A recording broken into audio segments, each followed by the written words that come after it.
Abra sua Bíblia, sua palavra de Deus, no livro de Ruth, capítulo 1. Ruth, capítulo 1. Nós vamos fazer o seguinte, gente. Nós vamos ler um texto, eu vou ler aqui, do verso 1 até o verso 6. E aí depois eu prego. O texto diz assim: E sucedeu que nos dias em que os juízes julgavam, houve uma fome na terra, pelo que um homem de Belém de Judá saiu a peregrinar nos campos de Moabe. Ele, sua mulher e os seus 2 filhos. Era o nome deste homem Elimeleque, o nome de sua mulher Noemi, o nome dos seus 2 filhos Malom e Quilion, efrateus de Belém de Judá. Vieram aos campos de Moabe e ficaram ali. E morreu Elimeleque, marido de Noemi, e ficou ela com os seus 2 filhos, os quais tomaram para si mulheres moabitas. O nome de uma era Orfa e o nome da outra era Ruth. E ficaram ali quase 10 anos. E morreram também ambos, Malom e Quilion, ficando assim essa mulher desamparada dos seus 2 filhos e do seu marido. Então se levantou ela com as suas noras e voltou dos campos de Moabe, porquanto na terra de Moabe ouviu que o Senhor tinha visitado o seu povo, dando-lhe pão. Diga amém. Deixa eu contar para vocês. Vamos fazer uma oração antes, sentado mesmo? Pode ser mais uma? Diga assim: Senhor Jesus, eu vim para ouvir a tua voz. Trata comigo, Senhor. Eu preciso da tua palavra. Dá-me também discernimento para separar aquilo que é do homem, aquilo que é de uma instituição, aquilo que é de uma religião, daquilo que vem de ti. Diga a ele: o que eu quero é aquilo que vem de ti, pois é o ouvir da tua voz que vai gerar em mim fé. Fé para vencer, fé para viver a vida que o Senhor tem para mim. Portanto, lhe peço mais uma vez, fala comigo. Diga glória a Deus. Importante oração. Gente, a historinha é essa. Era uma vez um homem chamado Elimeleque. Você não vai ficar muito preocupado com os nomes, até porque os nomes eles são tão conhecidos assim, né? Como João, Marcos, Lucas, que são nomes mais fáceis. Olha o nome, Elimeleque.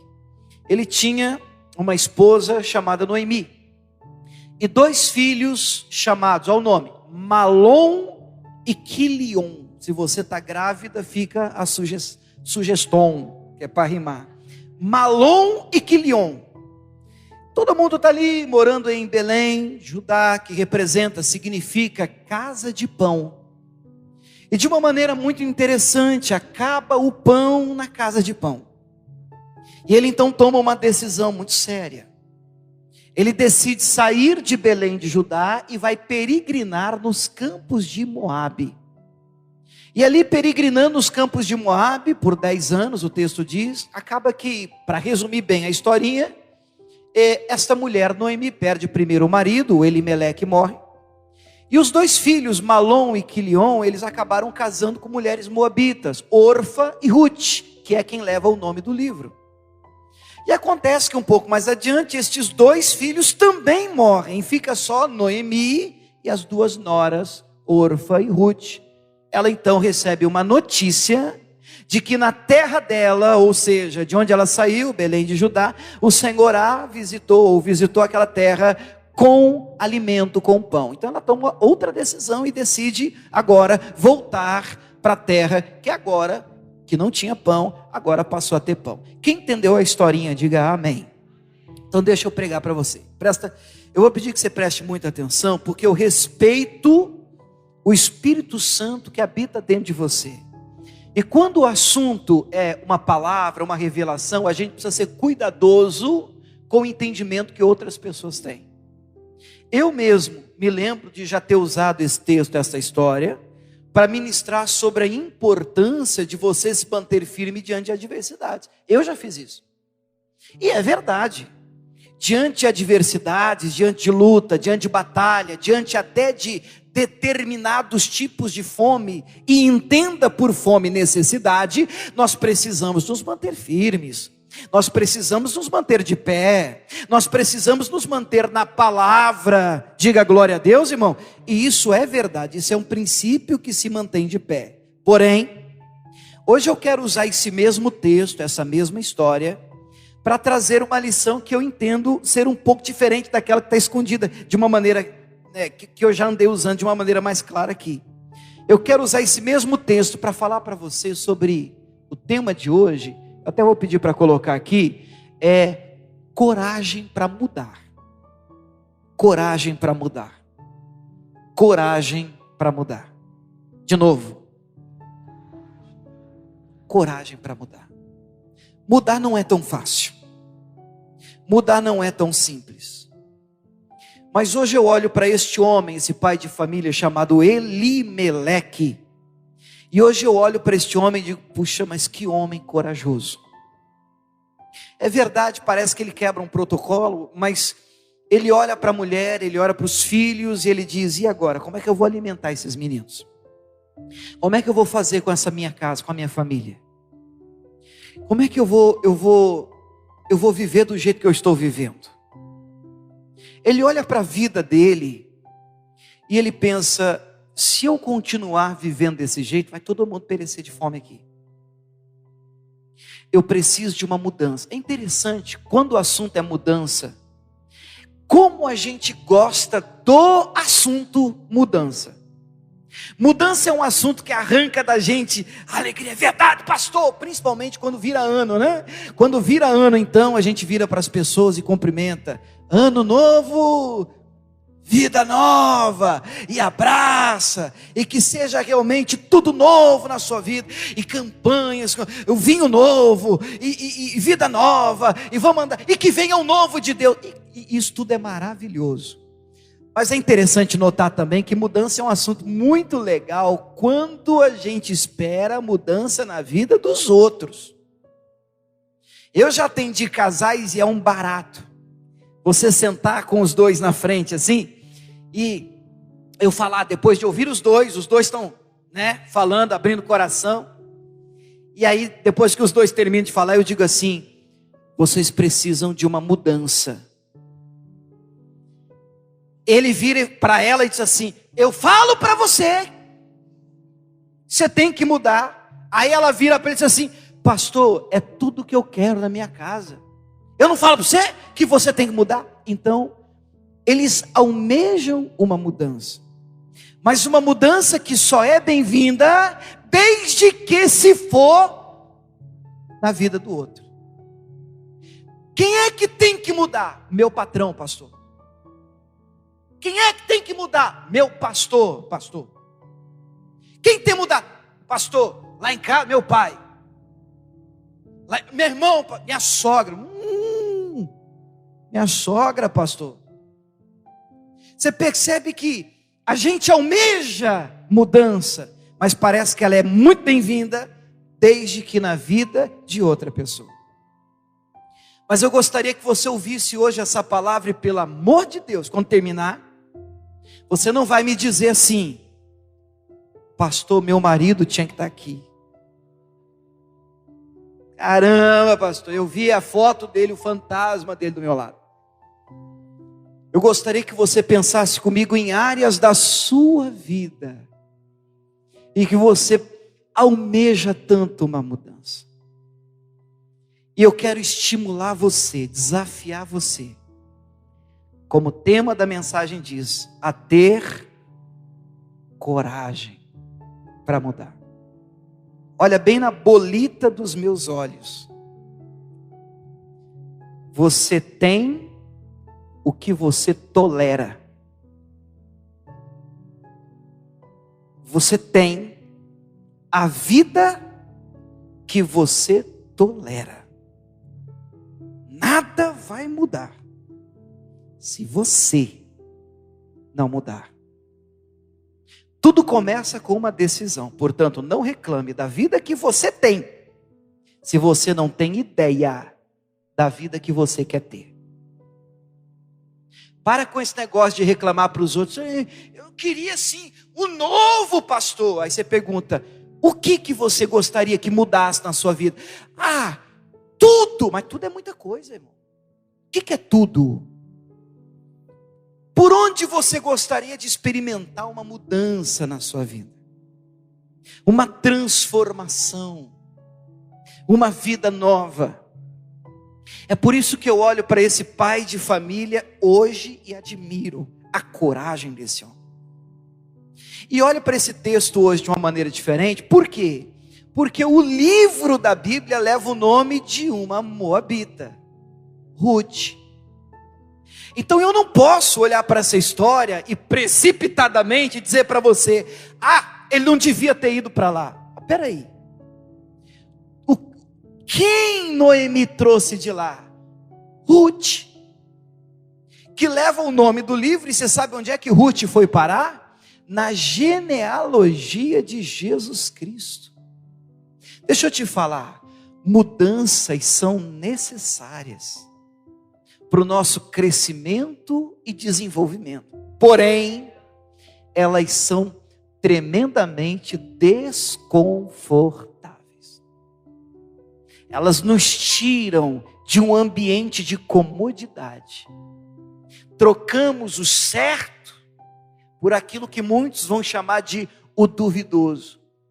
Mas se você quer viver algo novo na sua vida, eu tenho que dizer para você, coragem. Coragem. Você tem um sonho de abrir o seu negócio, tem 10 anos. Sua oração, todo o projeto de vida, Deus me dá um sinal. Só se um anjo descer. Você precisa de coragem, de dar um passo de fé, de dizer, Deus, eu quero o novo do Senhor. Como é que eu faço? Primeiro passo, eu quero mudar. Abra a sua Bíblia, eu vou te mostrar uma história. E essa história, ela me encanta.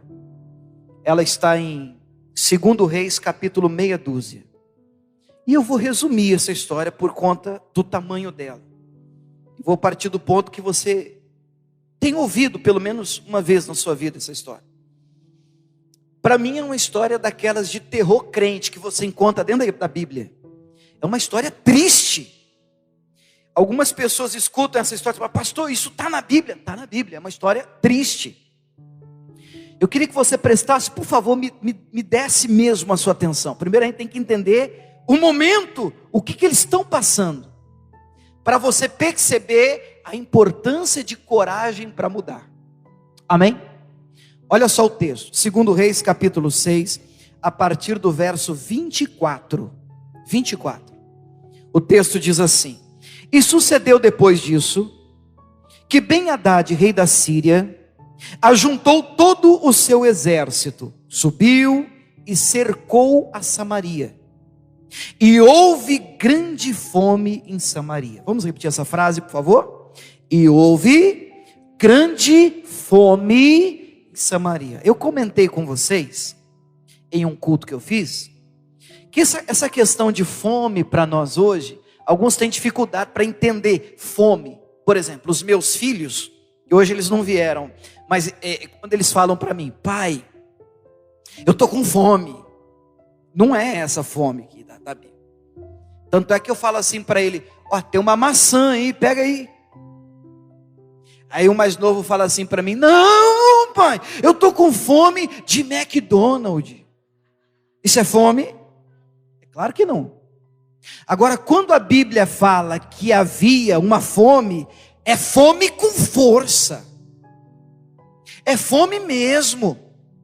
Quando Elimeleque toma a decisão de mudar, é porque não dava para manter a família dele ali, ia morrer de fome. E morrer de fome é algo muito triste, irmão.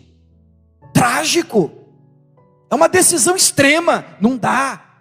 Eu preciso de fazer alguma coisa, porque senão nós vamos morrer de fome. Morrer de fome. E é essa fome que alcança Samaria. E o texto diz que houve uma grande fome em Samaria, porque Samaria estava sitiada, cercada. Você já deve ter visto esses filmes de guerra, e uma estratégia de guerra era cercar a cidade. E por que eles cercavam a cidade? Porque eles impediam a entrada de alimento. E às vezes um cerco durava anos. E as pessoas lá dentro, inclusive o exército, enfraquecendo. O mantimento ia acabando. E daqui a pouquinho tinha guerra que eles não precisavam nem lutar. Eles saíam de lá rendidos já. Queremos comer. E essa era a estratégia para conquistar Samaria. E o texto vai dizer que dentro dessa situação toda, se vendeu uma cabeça de um jumento por 80 peças de prata, e a quarta parte de um cabo de esterco de pombas por 5 peças de prata. Gente, o pessoal estava comprando esterco, o pessoal estava comendo cabeça de jumento. Não, vai ficar pior, você quer ver? Vamos continuar. E sucedeu que, passando o rei pelo muro, uma mulher lhe bradou, gritou, dizendo: acode-me, ó rei, meu senhor. E ele disse: se o senhor não te acode, de onde te acudirei eu? Da eira ou do lagar? Disse-lhe mais o rei: o que é que você tem? O que é que eu posso fazer por você? Qual é o problema? E ela responde, essa mulher me diz: dá cá o teu filho, para que hoje o comamos, e amanhã comeremos o meu filho. Cozemos, pois, o meu filho e o comemos. E dizendo-lhe eu no outro dia: agora é a vez de cozinhar o teu filho, para a gente comer o seu filho. E ela escondeu o filho dela. Irmão, vocês entenderam a história? Vocês entenderam a história? O rei está passando com um cavalo, e de cima do muro, na cidade, uma mulher gritou: mamãe, ai, socorro, me acode. E o rei: mas se Deus não te acudir, como é que eu vou acudir você? Quem sou eu para te ajudar? O que foi? Conta para mim, qual que é o problema? E ela lá do muro: essa mulher aqui, essa minha vizinha aqui, nós tivemos um trato, um combinado, de que a gente ia cozinhar o meu filho, matar o meu filho, cozinhar o meu filho para a gente comer a carne do meu filho, e amanhã a gente ia cozinhar o filho dela. Eu matei o meu e a gente comeu o meu filho. Agora, na hora de cozinhar o dela, ela não quer cozinhar o filho dela. Vê se pode um absurdo desse, irmão. Isso é fome. Quando o rei ouviu isso, o texto diz que o rei rasgou as vestes, sinal de humilhação. Ele rasgou as vestes, até o povo viu que ele trazia cilício, pano de saco, debaixo da própria veste, sobre a sua carne, que era sinal de humilhação. Isso é para você entender o momento. Pergunto, a situação está feia aqui nessa história? A situação está feia? Não, deixa ela mais feia, irmãos, por favor. A situação está feia? Tá feia pra caramba. Você já pensou em cozinhar seu filho? Tem mãe na dúvida, hein? Um zogro na parada aí, né? Imagina que história é essa, irmão? História esquisita. É nesse contexto que o profeta vai liberar uma palavra. É nessa situação que o profeta vai dizer, o profeta Eliseu, na altura do capítulo 7, versículo 1. O Eliseu vai dizer: ouvi a palavra do Senhor. Assim diz o Senhor: amanhã a esse tempo, vou resumir a profecia, vai ter comida em abundância aqui. É isso que ele vai dizer, com outras palavras. Amanhã, não tinha nada hoje, estamos cozinhando criança e comendo cabeça de jumento. Mas o profeta diz: amanhã vai ter abundância de comida aqui. Você crê na palavra do Senhor? Você acredita no poder que a palavra de Deus tem para gerar vida, para gerar abundância, para trazer o milagre que você precisa? Quantos creem? Glória a Deus. Eu creio no poder criador da palavra de Deus, que do nada trouxe à existência todas as coisas. Disse Deus: haja luz. E houve luz. A palavra de Deus tem poder. para criar uma saída para você. Quem sabe você entrou hoje aqui pensando: pastor, eu não sei o que eu faço amanhã.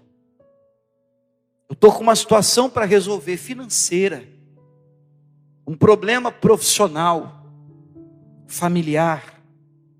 E a situação, pastor, é tão grave que eu não sei. Eu não tenho ideia, porque as contas não fecham. Humanamente falando, pastor, não dá. Eu não sei. Aí você vem numa igreja e escuta alguém dizer: assim diz o Senhor, a provisão virá. Aí você até, eu sei que às vezes a gente fala amém, mas dentro da gente fica assim,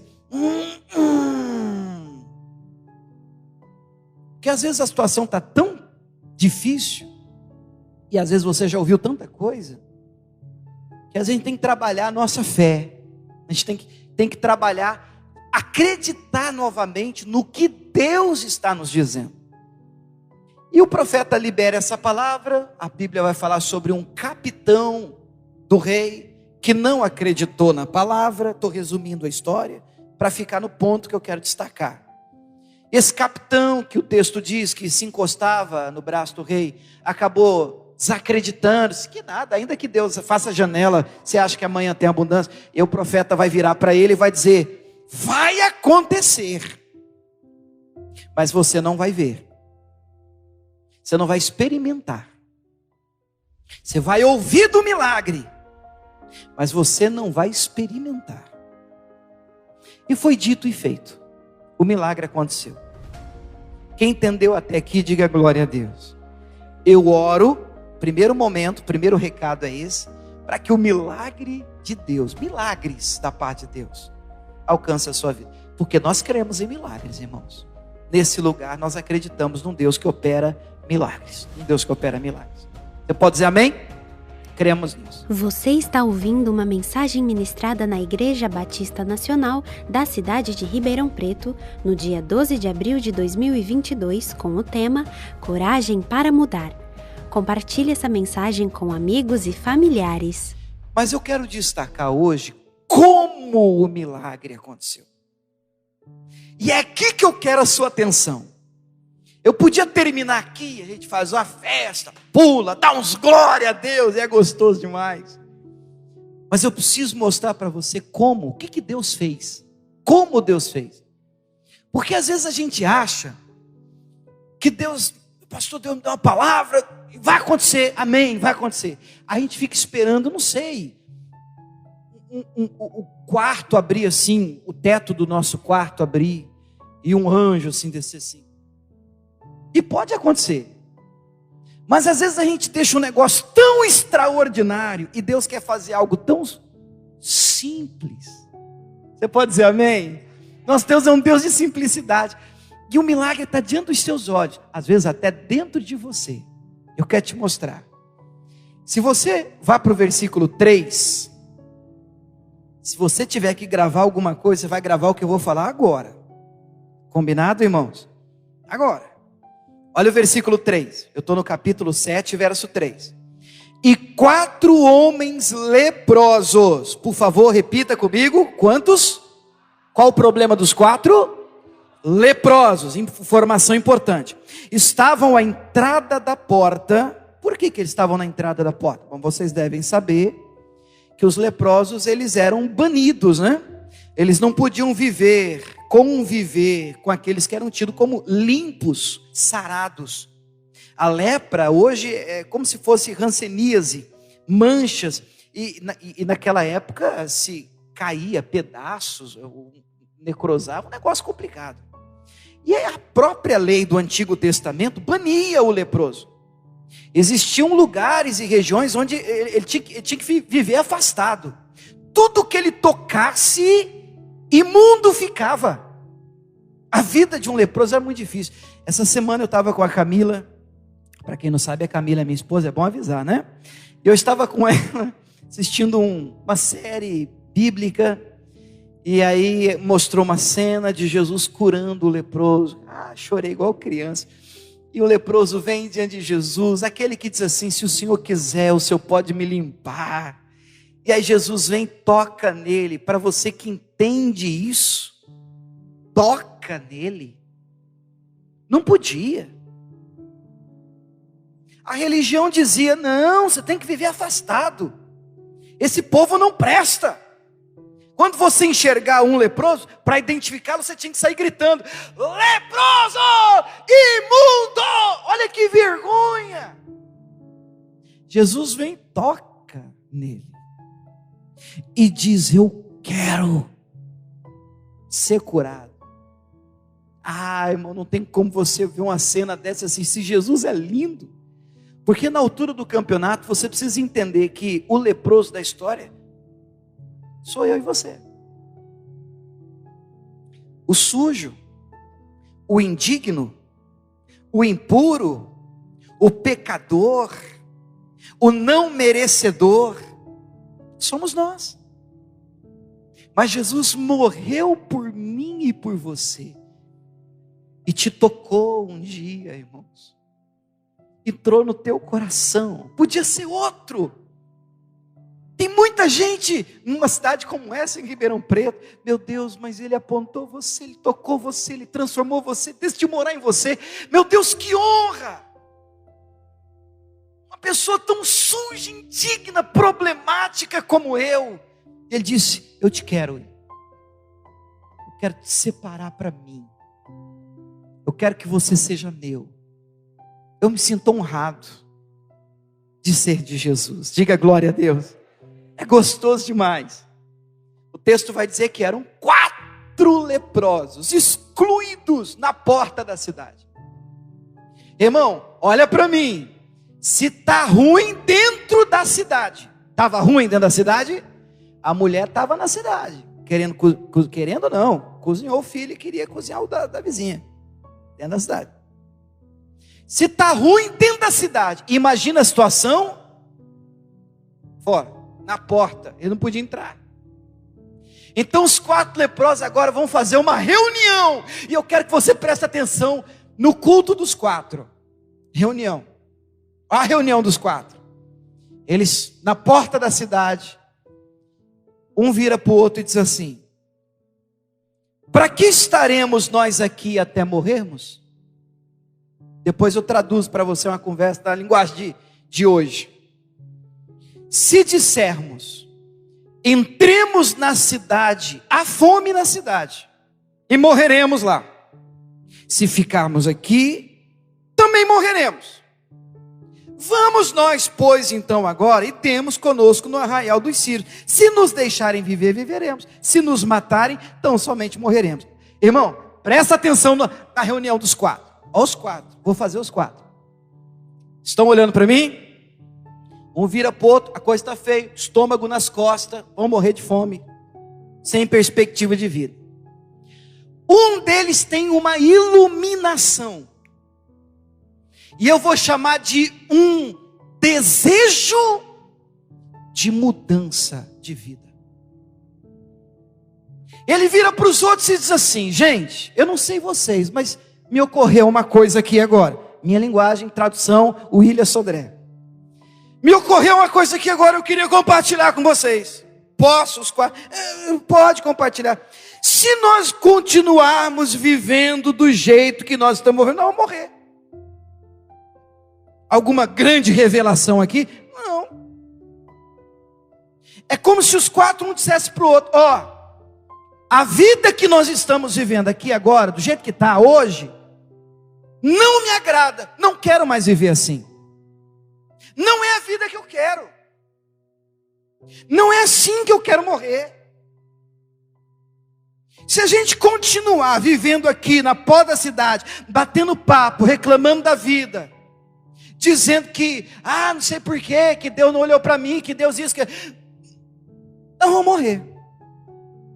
Se nós entrarmos na cidade, a coisa lá também está feia, porque estão cozinhando criança lá.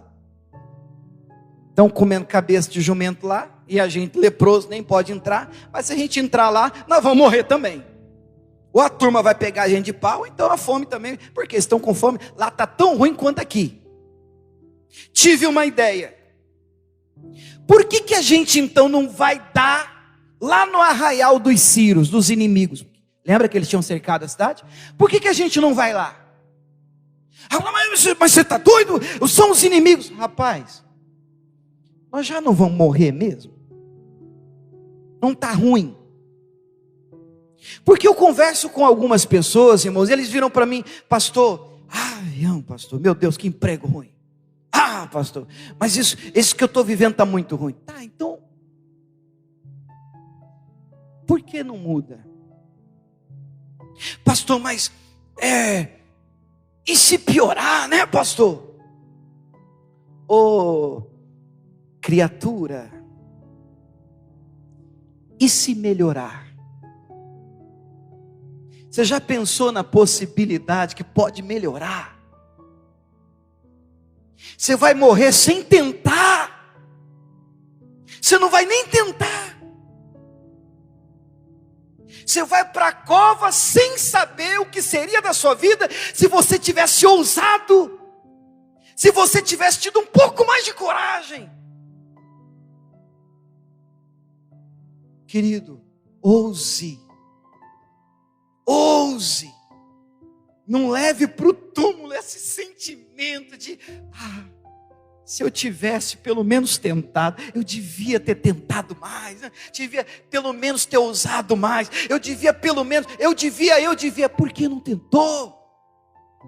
Por que não fez?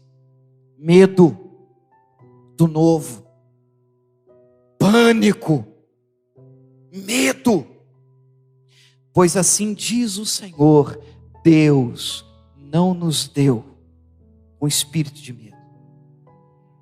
Josué, não tenha medo de ser forte e corajoso. Eu sou contigo. Vai lá, você vai fazer esse povo entrar na terra que eu tenho jurado aos seus pais que lhe daria. Tão somente esforça-te e tenha muito bom ânimo. Cuidado com medo. Repreenda isso, não aceite isso dentro de você. Isso que limita você de viver o que Deus tem para a sua vida. Coragem para mudar. Um vira para o outro e diz, então, aqui não dá, está ruim. Dentro da cidade, está ruim. Vamos lá nos inimigos. Mas e se a gente morrer? Mas se a gente morrer, a gente já ia morrer mesmo. Pelo menos nós tentamos. Pelo menos nós tentamos. Pastor, e se abrir e não der certo? Pelo menos você tentou, você tem uma experiência para contar. Você aprendeu alguma coisa, você cresceu, você melhorou como ser humano. Sua bagagem agora é outra. Você já sabe o que fazer diferente da próxima vez. Você já não está mais no mesmo lugar. Você pode dizer amém por isso? Glória a Deus por isso. Os 4 foram, irmãos. Os 4, estou resumindo porque o texto é muito comprido, fica cansativo. Mas vou fazer os 4. Os 4 estão chegando no arraial do inimigo, dos Círios. Eles estão chegando. Coração, não acho que eles estão chegando cantando também. Eu não sou doido, eu não estou lendo aqui a Bíblia. Não vão fantasiar, né, irmão? Eu não acho que eles chegaram lá, quão grande é o meu Deus. Tranquilo, não. Eles chegaram com o coração na mão. Coração. Porque nós vamos morrer, podemos morrer. Agora nós vamos morrer. Nós escolhemos, ousamos e arriscamos. E a vida, irmão, viver é um risco. Viver é um risco. Você saiu de casa hoje, pronto, você já está arriscando. Aí na hora que eles chegam lá no arraial, cadê os inimigos? A Bíblia vai dizer que Deus fez eles ouvirem um barulho, que eles acharam que era um exército que o povo de Samaria, o rei de Samaria tinha alugado para poder derrotá-lo. Então eles acharam que nós vamos ser mortos agora. Então os sírios fugiram rapidamente. Deus fez eles ouvirem um barulho que não existia. Mas eles fugiram tão rápido que eles não conseguiram nem levar o que tinha. Resultado, eles deixaram tudo para trás. Comida, riqueza, as tendas com os banquetes, os animais. Irmãos, os 4 leprosos deitaram e rolaram. Diga glória a Deus. Deitaram e rolaram, irmãos. Entraram numa tenda, comeram até a barriga doer. Já comeu, David? Já até a barriga doer? a barriga doer. Vamos para a próxima, entrar na próxima, comer. Vamos para outra tenda, entrar na outra tenda, comer. Deus foi maravilhoso com eles. Diga glória a Deus. Como tem sido maravilhoso conosco também. Mas eu vou te dar um aviso. Em um determinado momento, quando você for abençoado por Deus, e você será. Você crê? Você será. Quando você perceber a bênção e a mão do Senhor sobre a sua vida, como você tem percebido, e muitos de vocês têm experimentado isso. Quando você olhar para o espelho e dizer assim: Deus, como o Senhor tem sido bom comigo. Como o Senhor tem sido generoso comigo. Como o Senhor tem me ajudado. Como eu tenho percebido a tua mão sobre mim. Um leproso como eu. A turma lá na cidade, os limpos, tá comendo cabeça de jumento. Nós estamos aqui na tenda com o barrigão, tudo para cima. Um olhou para o outro e agora uma nova reunião. E eu quero destacar isso aqui agora para a gente terminar. Na altura do versículo 9, diz assim. Queria que você lesse o 9 comigo, pode ser? Você me ajuda a pregar o finalzinho agora? Capítulo 7, verso 9, diz assim. Vamos lá. Então disseram uns para os outros. O que eles disseram? Nova reunião entre os 4, né? O que eles disseram? Não fazemos bem. Este dia é dia de boas novas. E nos calamos. Vamos parar um pouquinho aqui, que essa informação é importante. Irmãos, hoje eu tenho compreendido de uma maneira muito gostosa o sacerdócio de cada pessoa, de cada membro, de cada ovelha, de cada pessoa que entra, porque para nós terça-feira agora aqui é igreja, né? Amém ou não amém? Para nós aqui é igreja, eu me sinto aqui à vontade com vocês, em casa. Glória a Deus por isso, de verdade. Sentimos numa igreja, o ambiente é um ambiente propício para Deus trabalhar aqui no nosso meio. Irmãos, nós precisamos compreender que a maior ou uma das maiores mudanças que Deus quer fazer na nossa vida não deve girar em torno de um suprimento de nossas próprias necessidades. Até aqui, se eu parasse de pregar aqui, eu vou falar para a gente dividir a cruz, tá? A gente divide a cruz. A gente ia sair daqui assim: verdade, pastor, tem que mudar mesmo. Eu tenho que mudar. O que eu tenho que mudar para eu melhorar, para eu crescer, para minha vida, para eu. E mais um pouquinho de eu, e mais um pouquinho de minha vida. Mas eu quero dizer para vocês que o que Deus tem feito na sua vida não pode parar em você. O Evangelho é mais do que você, mais do que o William, é mais do que uma denominação e uma placa. Jesus não morreu para você ficar deitado numa tenda com a barrigona dura para cima. Glória a Deus, pastor, testemunho, pastor. Deus tem enchido a minha pança, aleluia. É pouco, é o início, mas é pouco. O milagre começa em nós, mas tudo de bom que Ele tem feito em mim, não pode parar em mim. Tudo que Ele tem feito em você, querido e amado leproso, não pode morrer com você. Evangelho vai além de você, das suas necessidades, vai além do seu próprio umbigo. Jesus não morreu numa cruz para a gente resolver nossa vida e ponto final. Jesus morreu numa cruz para alcançar e limpar nós que estávamos leprosos, sujos, indignos, perdidos. E agora que nós fomos saciados, limpos, tocados, abençoados, você pode dizer amém? Agora nós estamos em uma reunião com mais de 4 leprosos aqui. E nós estamos nos olhando e dizendo: gente, é dia de boas novas. E nós temos nos calado. Deus tem feito coisas boas na nossa vida e nós não estamos espalhando a notícia. Tem gente aí fora, igreja, comendo cabeça de jumento. Você entendeu? Fala amém para ajudar o pastor. Tem gente aí fora, irmão, que não tem ideia da abundância do que Deus pode fazer, do que Deus pode transformar, de como Deus pode agir. E muita gente pensa que servir a Deus é ter o microfone na mão. Pastor, eu não tenho chamado para pregar. Você pode não ter chamado para estar aqui em cima, mas falar de Jesus para alguém é responsabilidade de todo leproso que um dia foi tocado por Jesus Cristo. E se você conhece o lugar da onde Ele tirou você, se você lembra o que Ele fez na sua vida, você tem que contar isso para alguém, irmão. Você tem que contar isso para alguém. Você não pode morrer assim. Lá na sua rua tem gente comendo cabeça de jumento. Tem mãe desesperada e você com um filho abençoado. E aí é quase que um troféu que você exibe na igreja. A irmã está com um problema lá no condomínio, mas o meu, aleluia, o meu é ungido do Senhor.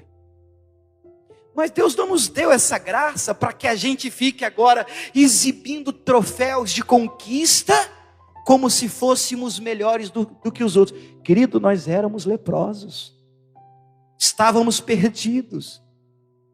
Os 4 se encontram novamente, a barriga está até dura, e um vira para o outro e diz: ó, não é bom o que nós estamos fazendo. Nós conhecemos a necessidade das pessoas lá dentro da cidade de Samaria. Nós sabemos o que está acontecendo lá. Nós não podemos nos calar, porque é dia de boas novas. Boas novas é evangelho, irmão. Jesus morreu por nós, Jesus ressuscitou, Jesus quer nos levar para o céu, e nós precisamos espalhar essa notícia. Nós precisamos voltar de onde nós saímos e dizer assim: fulano, você sabia? Eu não sei falar direito, eu participo de um culto lá que o pastor está fazendo lá no Clube Ipanema, lá, eu não sei direito explicar teologicamente, mas eu sei dizer um negócio para você: Jesus foi bom na minha vida, Ele mudou a minha sorte. Você não tem ideia do que Ele fez comigo. Ele quer fazer com você também. Conta a sua história, conta o que Ele fez na sua vida, e você vai abençoar, vai levar boas novas para Samaria. Em Marcos, no capítulo 5, e eu termino para a gente orar. Amo esse texto, tem muitas lições nele. Fala sobre o que eu considero o endemoniado mais encapetado da Bíblia, o gadareno, dependendo da sua versão da Bíblia, Gerazeno. Marcos 5, a história é a partir do verso 1, a gente vai resumir por causa do tempo e eu vou orar. Mas a Bíblia diz que tinha um camarada encapetado no cemitério. Vocês lembram dessa história? Ele vivia no cemitério, ninguém conseguia amansar o cara. Ele vivia sem roupa, nu, gritando pelos montes como fosse um doido. Maluco! Tentaram prender ele com cadeias, grilhões, correntes, e arrebentava tudo. Até que Jesus chegou lá. Onde Jesus chega, mudança significativa acontece. Eu não acredito, irmão, numa igreja que não muda um ambiente. Onde Jesus plantar a gente, nós temos orado, né? Para Jesus nos dar uma casa. Onde Jesus plantar a gente, irmão, aquele lugar tem que ser influenciado. Essa região tem que ser influenciada. Não pode a gente dizer que não, somos de Jesus e tal, mas peraí, esse sal que não salga, que luz é essa que não ilumina? Não, nós não podemos ficar com defeito. Nós precisamos funcionar por reino de Deus, para a glória de Deus. Não é um reino próprio, é um reino do Senhor. É você virar para alguém no seu serviço: eu preciso contar para você o que Jesus fez na sua vida. Inclusive você mora lá, moro lá no bairro, lá tem uma igreja perto de você. Procura uma igreja de Deus, alinhada com a palavra. Vai lá congregar, até leva a pessoa, chama a pessoa, vamos lá junto. Eu começo, eu incentivo você, porque essa é a nossa responsabilidade, levar as pessoas para o céu, compartilhar as boas novas. O texto vai dizer que esse cidadão tem um encontro com Jesus, diferente. Jesus chega em Gadar, na terra província dos Gadarenos. Esse homem sai encontro, manifesta e a briga começa, uma batalha espiritual. Jesus, sai desse homem. Era uma legião. Quantos são vocês? Somos muitos, somos uma legião. Rogava que deixasse, permitisse, entrasse nos porcos. Jesus então entra, cerca de 2.000 se precipitaram e morreram. É demônio demais dentro de uma pessoa só. Você parou para fazer a conta? É muito demônio. Um demônio perturba 2.000. Não dá para viver. E ele não vivia, ele não dormia, perturbado. Agora aquele que era perturbado, como é que ele está? Sentado, vestido, em perfeito juízo. Por quê? Porque quem tem o encontro com Jesus, muda. Evangelho que não muda não é evangelho. Pode ser história legal, pode ser coach, pode ser um culto, pá, né? Você sai energizado, olha que palavra forte. Você sai, estou energizado. O que você entendeu? Como eu estava ouvindo um pastor esses dias, o que você entendeu lá no culto? Pastor, não entendi nada, mas arrepiei tudo, pastor. Isso não vai melhorar a sua vida, os arrepios. Você precisa de Cristo, e Cristo é a palavra. Amém? O homem está livre. A turma lá tem um prejuízo dos porcos, eles ficam muito chateados com Jesus. E mandam Jesus embora da província por causa do prejuízo dos porcos.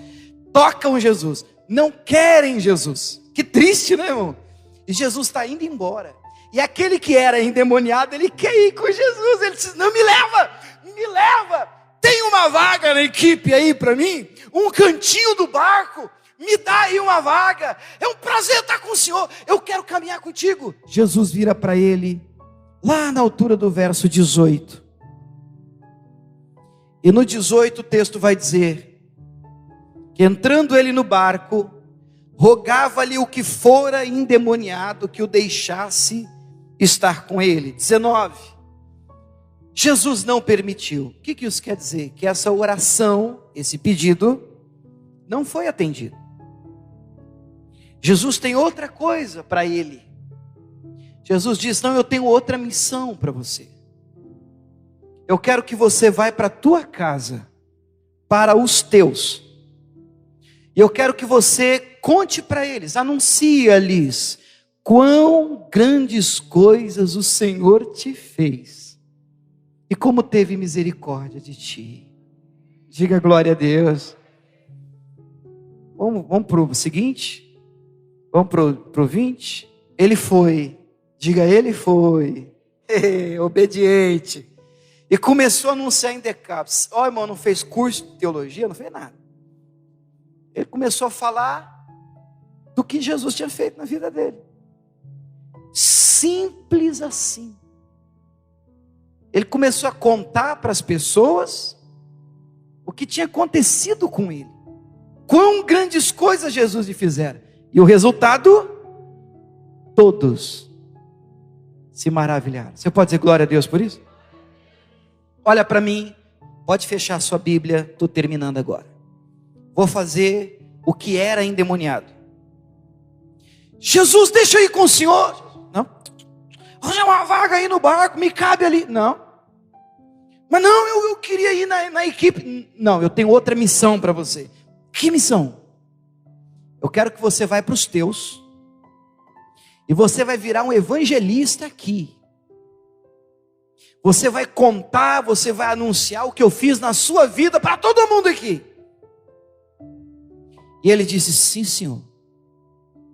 Agora você me permita dar uma viajada, só qualquer coisa você corta essa parte depois do seu coração. Mas vamos dar uma viajadinha, vai, olha para mim aqui, vai. Eu vou fazer ele rapidinho. Eu não sei se ele era casado, eu não sei se ele tinha pai, eu não sei se ele tinha mãe.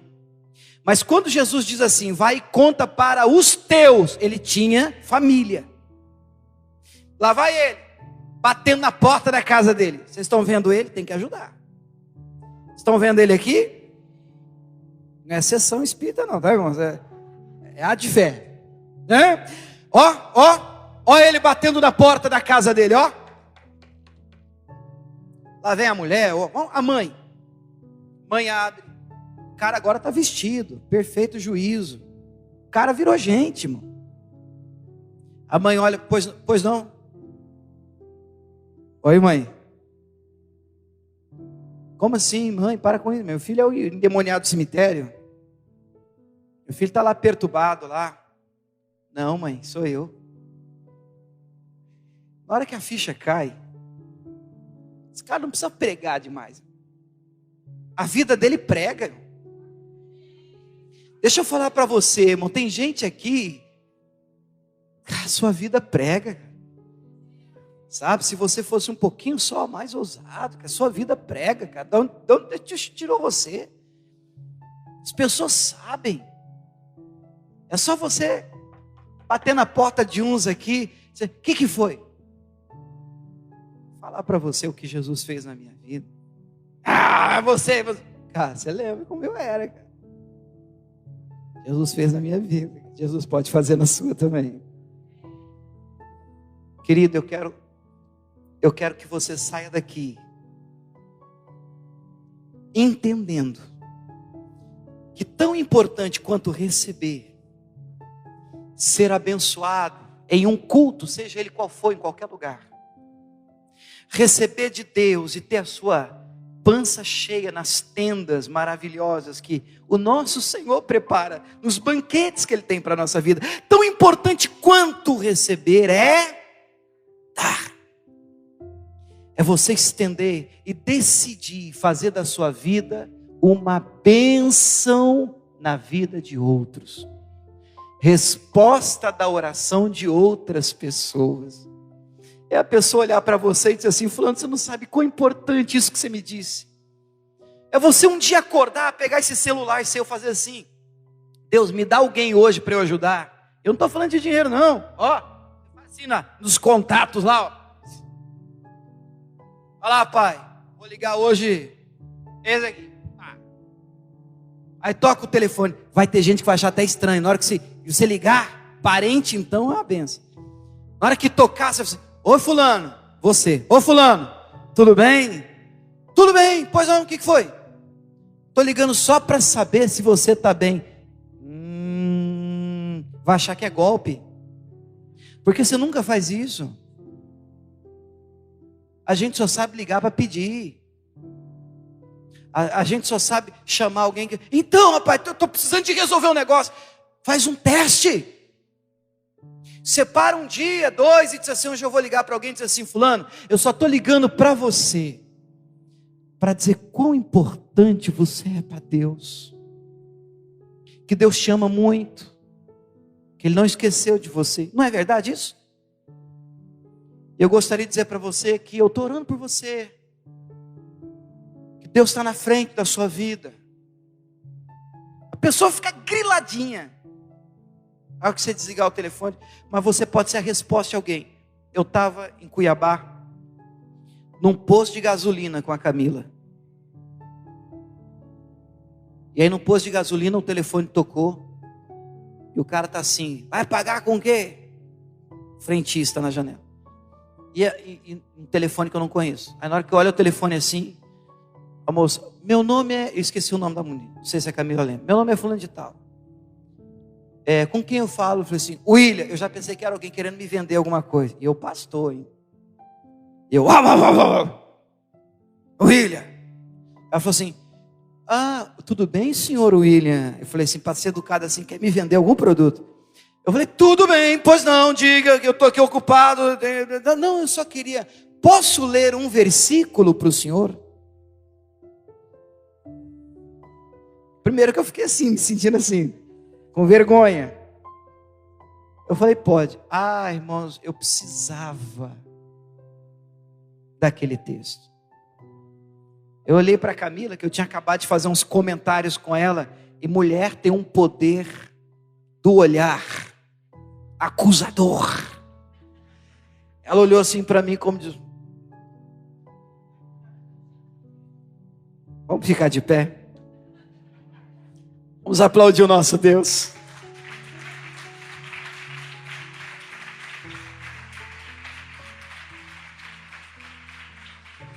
Queria fazer uma oração por vocês, querido. Semana passada eu vi um pastor que disse assim, sabe, é relativamente fácil a gente criar um ajuntamento, a gente faz um barulho, a gente faz uma festa e a gente se alegra, mas o desafio não está em você juntar um grupo que sente para te ouvir. Eu acho que o maior desafio está em você juntar um grupo que levante para agir. Vamos de novo? Vamos de novo? O maior desafio não está em você juntar um grupo que sente para te ouvir, mas em um grupo que levante para agir. Evangelho é isso. Evangelho não é boas novas, não é tarefa só de um pastor, de um obreiro, de um diácono, de um ministro. Todo crente tem a sua responsabilidade. Eu termino dizendo a você, por favor, fale de Jesus para alguém essa semana. E eu vou orar a Deus para que Jesus agora, na oração, coloque na sua mente, no seu coração, a foto dele, a foto dela. E você vai caprichar. Amém? Se essa mensagem te edificou e você sente no coração de abençoar essa obra, seja um parceiro da IBN Ribeirão Preto. Ajude-nos a espalhar as boas novas que Cristo nos traz. WhatsApp para contato 16 99991 8115. Para doações, Pix 42 269 135/1000contra-05. Siga também no YouTube o canal William Sodré e Instagram @Pastor William Sodré e @IBN Ribeirão Preto. Deus abençoe!